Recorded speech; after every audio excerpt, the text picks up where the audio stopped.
Hi, welcome to the channel. Today I'm going to share with you the beginning, middle and end of a classroom transformation and redesign. After clearing the room from the previous teacher, the first classroom design that I made here was a colourful one with a selection of pastel colours. Being a Catholic school, there was an altar with a selection of religious artefacts and things like Bibles that the children could explore.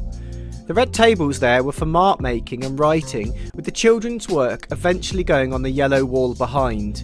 This was also the main space for any kind of adult guided sessions. It was cosy as it was just for 6 children at a time. Next to this I have a selection of construction blocks, and behind that was a cabinet with a mixture of mark making materials that the children can freely access.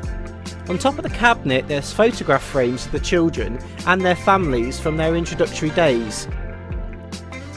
The display behind is of a map, and I wanted the children to celebrate the fact that we had so many different languages and cultures under one roof. I had the different children's families on the map with links to different countries, where their grandparents lived. It was a great talking point and the parents loved it. I didn't really like this middle unit, but I inherited it when I moved in. There's lots of boxes with small world figures, vehicles and dolls, but it wasn't easy for the children to access. I put it by the construction area because I thought they could at least mix it in with their creations. Behind there's a snack table. The area at the back is an open roleplay area. I kept it quite minimal, just a selection of home corner resources, food and cafe menus. I'm a big fan of bunting and IKEA. The decorations on the ceiling help brighten up the room. In the centre here is the maths island. On the top of the surface are a selection of different maths puzzles and problems each day. Behind this island there's also the children's drawers for storing their workbooks.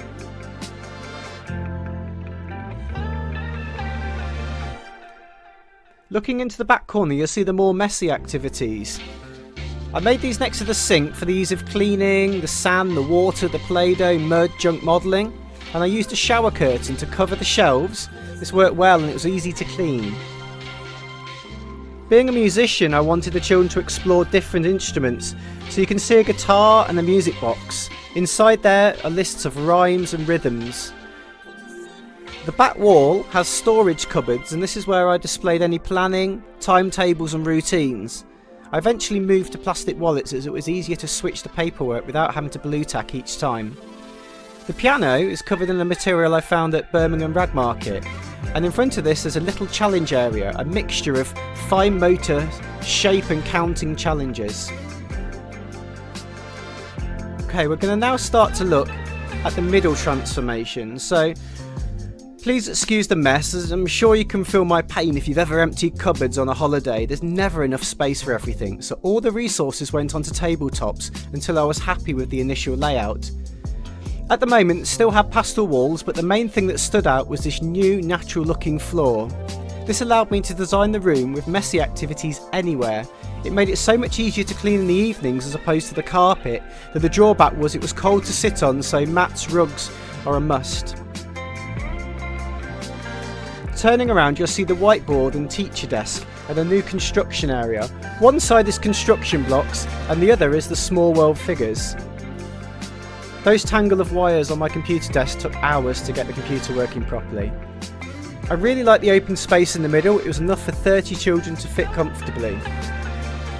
Over in this corner I started making a secluded area for exploring books, baskets for topic words, puppets and story sacks, a little sofa, lower level bookcase with all the books facing the children. I moved the altar over to this area and kept the open space for roleplay flowing into the creative area at the back. And so here's the final layout. As you come in there's puzzles on the left. I've added construction bibs to make the turn taking easier in the popular building area. There are lots more prompts of building challenges on that display. All the walls have now been utilised with plainer colours. It really transforms the room and makes the children's work pop out. The back wall has the phonics sounds, where we can highlight and focus on specific keywords. I kept the island in the middle of the room as it worked well there.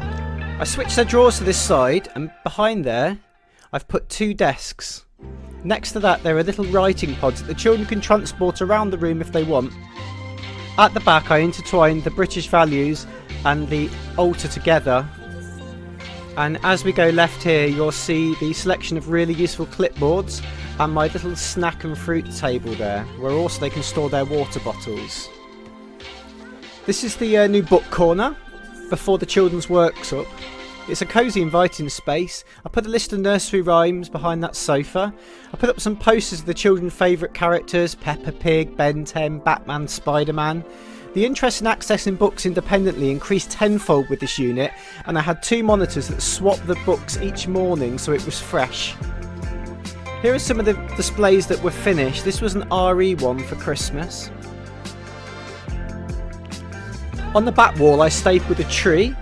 We added to it throughout the term. This was a mixture of autumn and winter artwork, collages and computer art. We added more to it each week through guided tasks. It allowed the children to recall, and over time we added speech to the different pictures. This was a display for Chinese New Year. The children printed using cut up vegetables and then we assembled it. This is the inside of one of the construction setups from one of my preschools. I wanted to tidy up time to be more of a learning opportunity for children to read labels and sort the objects into the correct groups. Jungle animals, can they find the farm animals, male, females, blocks by shape, etc. As you can see in this video, these are the very early stages of a class. What you don't see in this video is the amazing photos, children's work, labels and speech that were added to this room over the year, but I hope it gives you an idea of my thought process in rearranging the room to not only make it look pretty, but maximise the learning opportunities through inviting activity zones, as well as declutter and neutralise some of the colour. Thanks for watching the video. I'll be really interested in hearing about what your classroom's like. Do you like to have neutral colours in your classroom, or do you prefer bright colours? Please share in the comments below and consider subscribing if you haven't already. I appreciate you to share this video with as many people as possible. It's really great to hear and see that my channel is now growing and more people are subscribing and following me on social media. Thanks for watching. Consider checking out some of the other videos. I'll leave a few links here. Thanks. Bye.